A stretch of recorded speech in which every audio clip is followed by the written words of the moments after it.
இன்னைக்கு நாம பார்க்கக்கூடிய தலைப்பு ஏழைக்கு இரங்குங்கள்.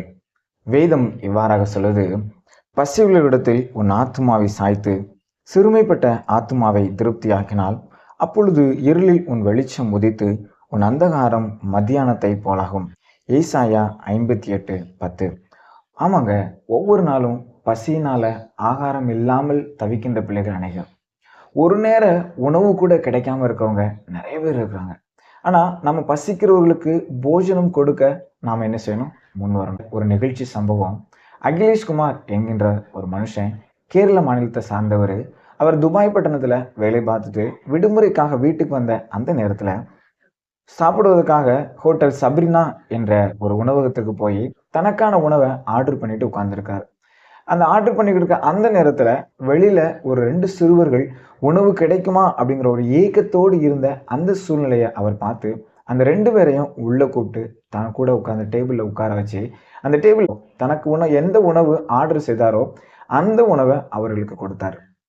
அந்த சிறுவர்கள் பசியில அவங்க சாப்பிட்றத அதை பார்த்து அவர் ரசிச்சு கொண்டிருந்த அந்த மனுஷன் அதன் பின்பதாக அந்த சிறுவர்கள் சாப்பிட்ட பின்பதாக அவர் சாப்பிட்ட பின்பதாக அவருடைய மேசையில பில் வைக்கப்பட்டது. அந்த பில்லை பார்த்தோன்னே அவருக்கு ஒரு பயங்கர ஆச்சரியம். நேரில் போய் அவங்ககிட்ட போய் கேட்குறாரு, என்ன இதுக்கு குறைய நீங்க பில் போட்டிருக்கீங்க அப்படின்னு சொன்ன உடனே அவங்க சொன்னாங்க, உணவுகளுக்கு பில் போடுறதுக்கு தான் எங்கள்கிட்ட இயந்திரம் இருக்கு, மனிதாபிமானத்திற்கு பில் போட இயந்திரம் இல்லை அப்படின்னு சொன்னாங்க. ஆமாங்க, நம்மில் அநேகர் மனிதாபிமானம் இல்லாமல் வாழ்ந்து கொண்டு இருக்கோம். கிறிஸ்துவ அல்லாத அந்த மனுஷனுக்கு இருக்கக்கூடிய அந்த மனிதாபம் கிறிஸ்தவலாகிய நம்மில் பலருக்கு அந்த மனிதாபிமானம் இல்லை. வேதத்துல இன்னொரு வசனம் நமக்கு சுட்டி காட்டப்படுகிறது. ஏசாயா தீர்க்கதரிசி புஸ்தகம் 58ஆம் அதிகாரம் 7ஆம் வசனத்துல, பசியுள்ளோருக்கு உன் ஆகாரத்தை பகிர்ந்து கொடுத்தும் துரத்துண்ட சிறுமையானவர்களை வீட்டிலே சேர்த்து கொள்கிறதும் அல்லவோ எனக்கு உகந்த உபவாசம். சற்று நேரம் நாம் யோசித்து பார்ப்போம்.